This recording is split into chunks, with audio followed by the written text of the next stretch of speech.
Bonjour, Mode d'emploi vous emmène en Corrèze, à Brive-la-Gaillarde, pour vous faire découvrir des maisons particulières. Elles sont fabriquées avec d'anciens conteneurs maritimes. Difficile de se l'imaginer, mais ce conteneur est un futur module de maison. Le point de départ de chaque fabrication est un conteneur réformé, qui a connu des grands voyages maritimes.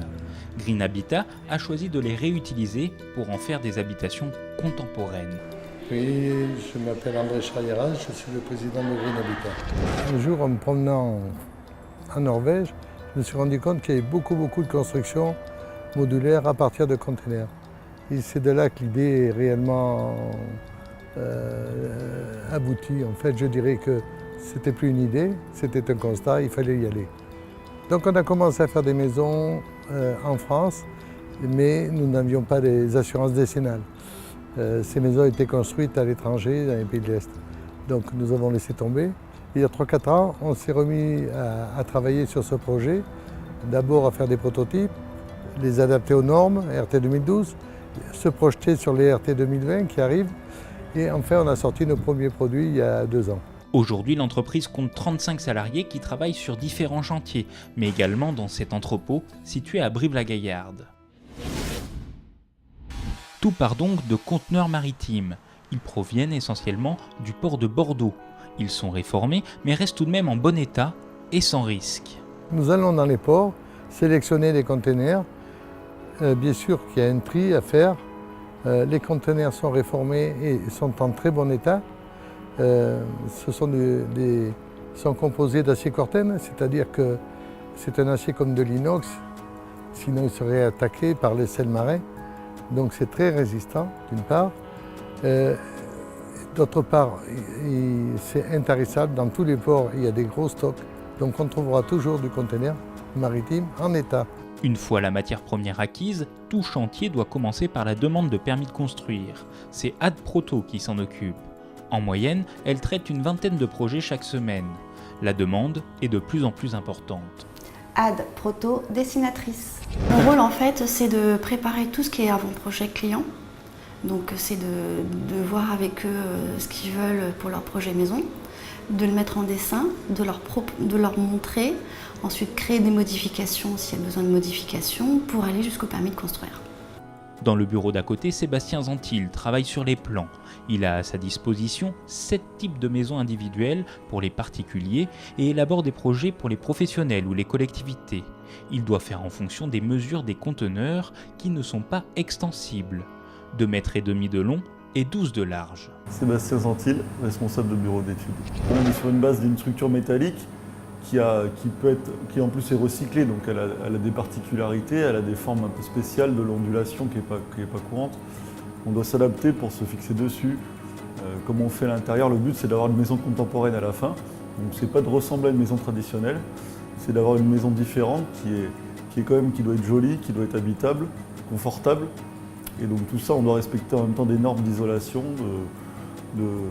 d'acoustique, enfin, il y a plein de petites choses. Et puis d'esthétique aussi, on n'est pas comme du bâtiment industriel, ça reste de la maison, donc c'est un peu plus élaboré. On a des plans pour chaque étape de la maison, pour la découpe, pour les renforts, pour l'isolation, enfin pour une partie de l'isolation, pour tout ce qui est fenêtre. Donc on met quelques jours pour faire le plan d'une maison. Ça met 2 jours de conception et après, nous, en moins d'une semaine, l'ensemble de la maison est dessiné du point de vue de l'industrie. La conception prend également en compte les dernières normes environnementales RT 2012, une réglementation thermique pour limiter les dépenses d'une maison. Place à la construction. Elle ne se fait pas sur un chantier mais plutôt en atelier. C'est dans cet entrepôt que sont assemblés tous les modules.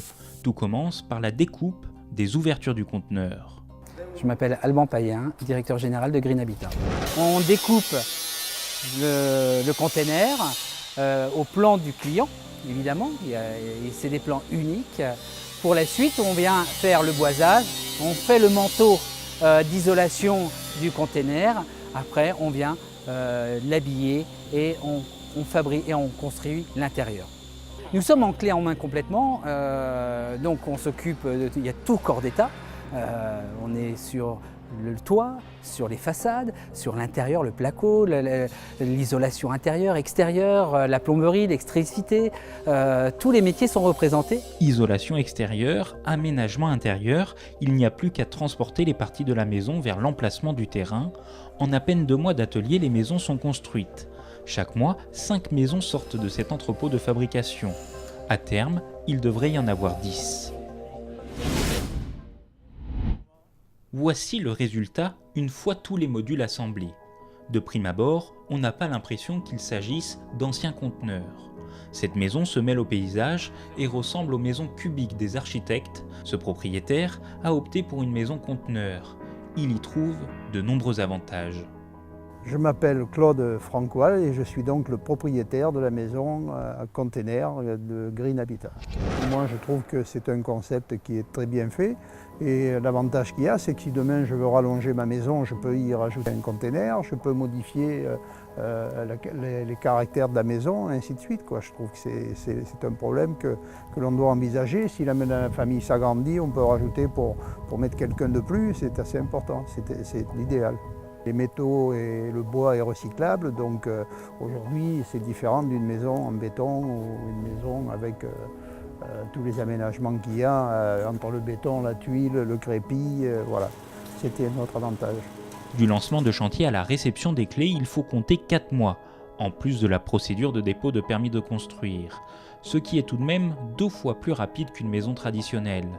La superficie de cette maison dépasse les 80 mètres carrés, la plus imposante atteint les 300 mètres carrés. Green Habitat affiche des ambitions. D'ici 2020, elle espère atteindre les 10 millions d'euros de chiffre d'affaires. En attendant, l'entreprise a décroché des appels d'offres auprès de collectivités. Le conteneur à la cote, à tel point que le nombre de salariés devrait passer de 35 à 50. L'entreprise embauche dans tous les corps de métier du bâtiment. La deuxième vie des conteneurs pourrait générer de nombreux emplois.